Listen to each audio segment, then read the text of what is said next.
Is a 120 amp hour AGM battery capable of powering this induction hob? Well, in this video, we are going to find out. Just going to do a quick unboxing of the Sterling Power IH1 induction hob.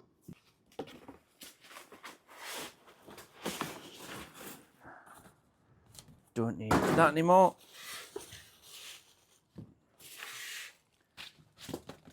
Don't need them. That looks like a plug adapter. And this is the hob itself.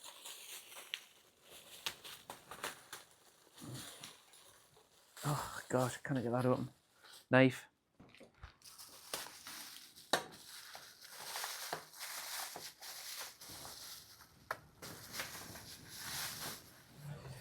Instruction book.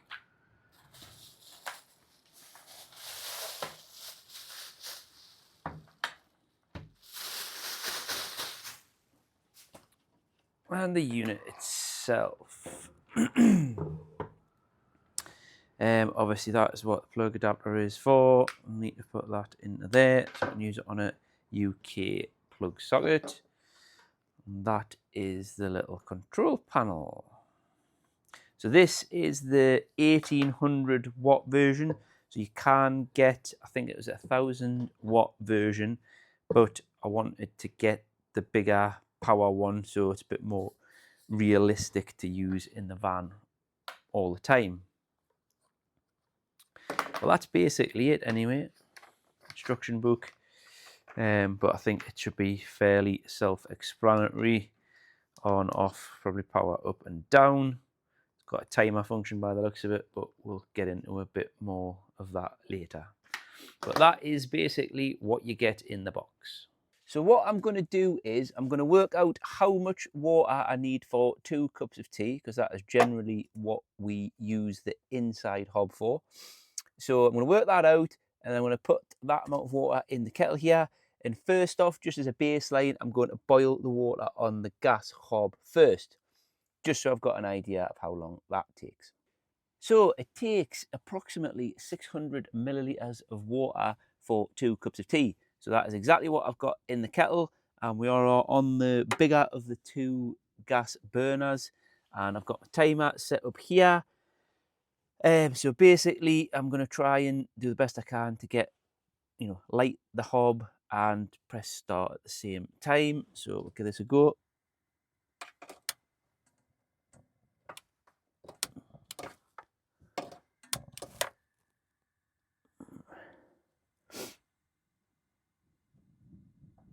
Right, that is us going. Hob's on full. And we'll see how long that takes to boil.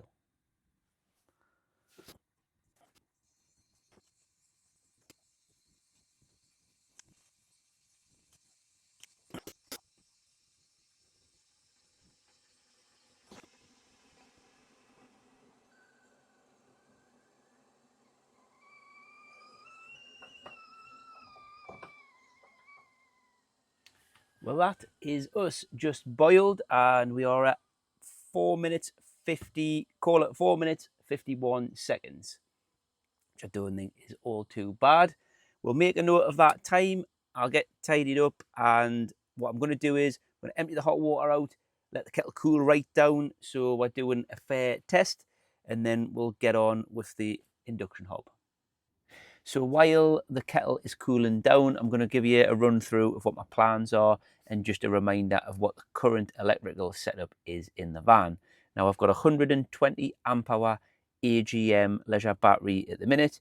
I've got a 2000 watt pure sine wave inverter. Now it's 2000 watt continuous, 4000 peak, which that is under the unit here. So them two combined, realistically, the battery's probably under spec for the size of the inverter, I would say. Probably realistic to do with at least double. But I am curious to see if the battery and the inverter will run the induction hob to boil the kettle of water, basically. So what I'm going to do is I'm going to show you how I'm going to monitor the battery voltage because this panel here has got a monitor on. So if you press that one, that is the leisure battery, but it gives you a percentage scale, but it's probably not very accurate. So I'll show you what I've got set up at the battery. Right, so basically the battery is in here. So what I'm going to do is, it's gone to sleep. I'll switch that off. But if I put my multimeter on there, change it to DC. So obviously the battery charger is on at the minute because we are connected to shore power. So I've just got my 2 probe leads onto the battery. So we are charging at the minute. The van's been sat for a week. So I just wanted to give it a good boost up, get the battery to 100% before we start the test with the inverter. Right, well that's us all set up now. I've got the cameras on, I've got the timer ready to go, induction hob is plugged in, inverter is on. We're on the inverter power now in the van. Obviously, because we're not on shore power anymore, the battery voltage is just starting to stabilize there because it has been on charge for a while. So we're just going to basically crack on and see what the time is. We've got a 600ml in the kettle again. So I've got no idea if this is going to trip the inverter out because it's going to be too much load. The battery not going to supply enough power to it. Honestly, don't know. Could have possibly done some technical maths to find this out, but it's more fun just trying it and seeing what happens. So, right, we'll get going and just power on. Power on, press function, and I'll put that straight up to full power, press start, and off we go. Well, that is quite a draw on the battery, but we'll see how it holds out. Battery voltage has dropped to 11.1, so that is taking a good pull out of the battery. Just out of interest, what is it showing on there? Yeah, that is giving the battery a good old bit of stress. But we'll let the test run and see how it fares. If you're liking this video, why not go and check out my T6 Transporter tour video, which is a tour of this van you can see around you now. And give this video a like if you think it's any good, and would love you to subscribe to the channel as well.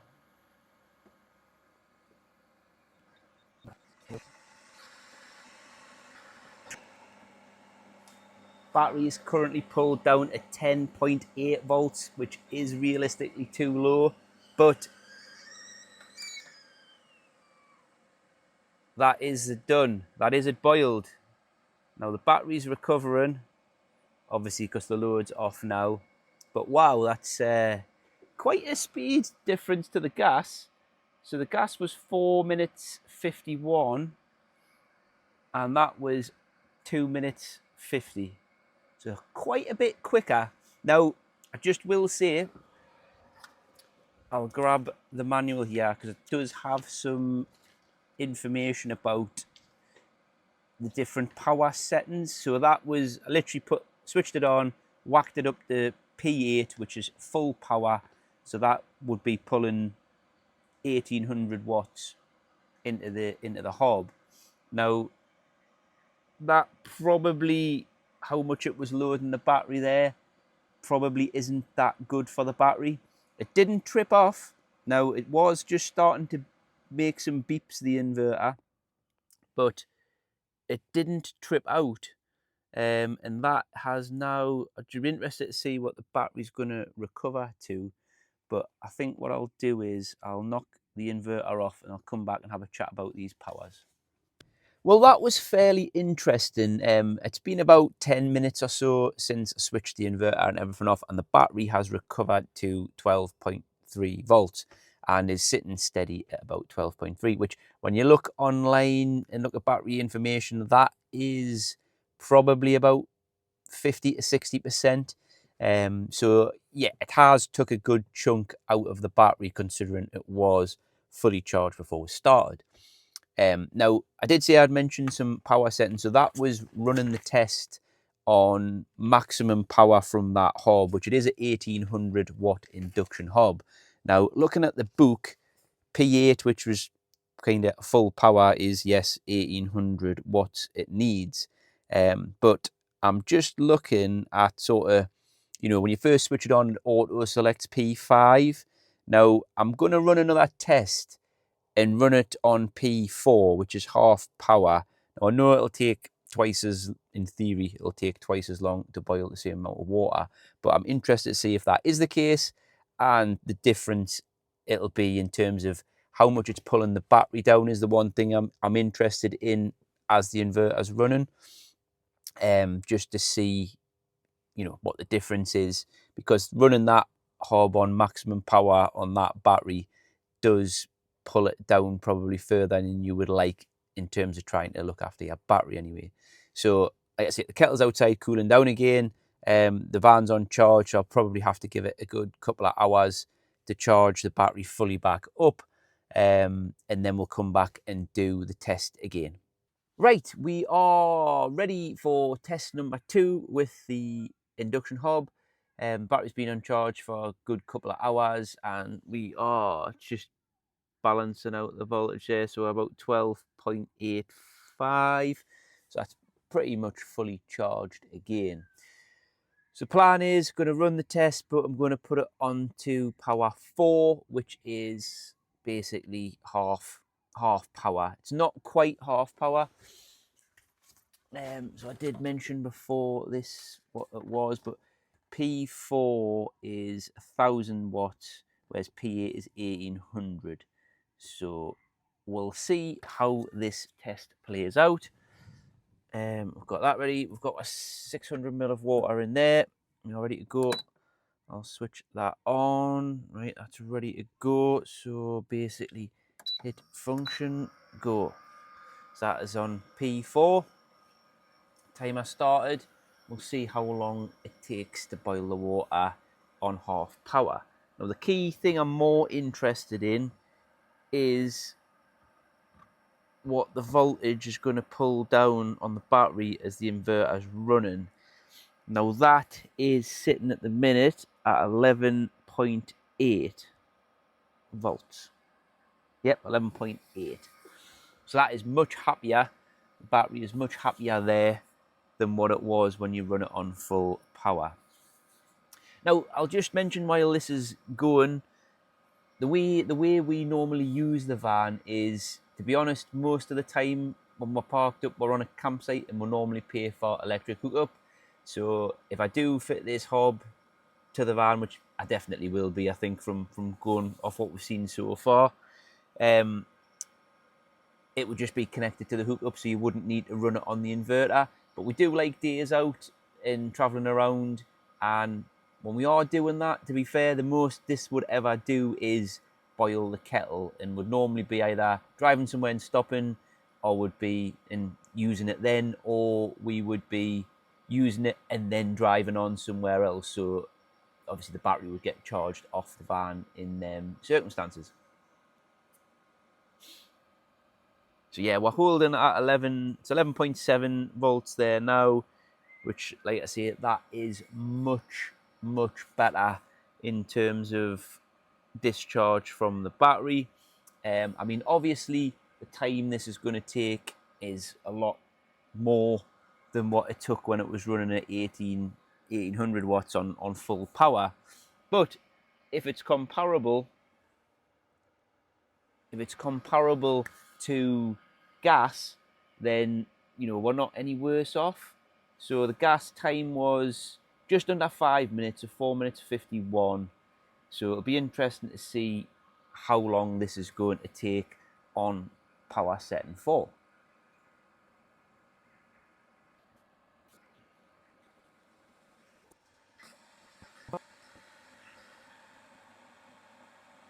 Battery voltage is now 11.5. So it's pulling down, but I don't think we are too far away from boiling now.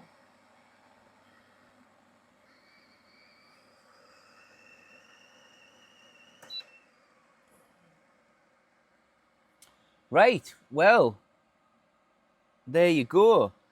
I'm going to call that it was 4 minutes. It was 4 minutes 51 for the gas.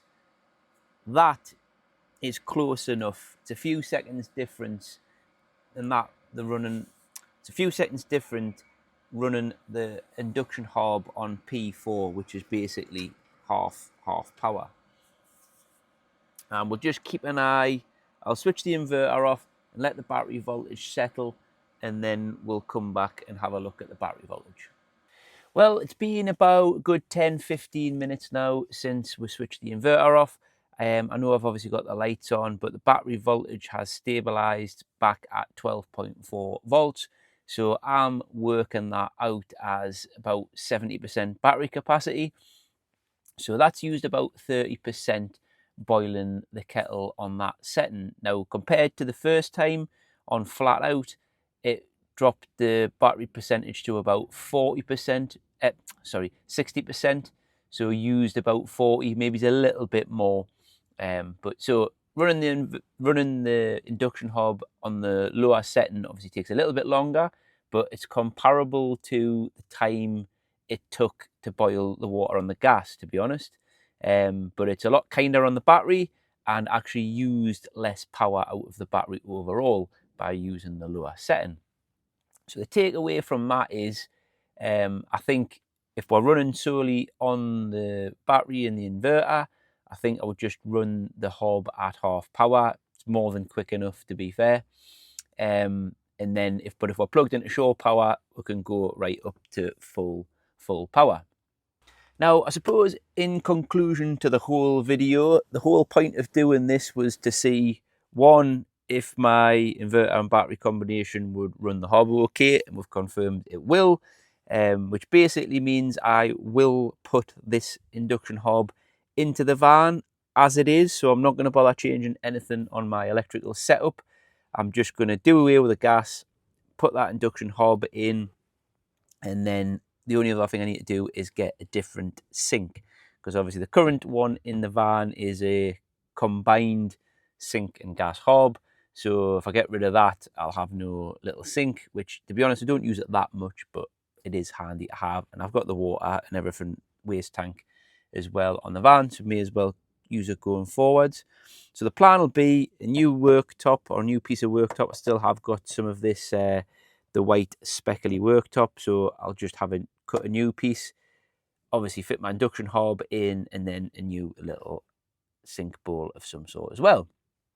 So like I've said earlier in the video, if you want to go and check out some of my other T6 transporter videos, I'll link one now on the screen. And if you haven't already subscribed, please subscribe to the channel, and we'll see you in the next one.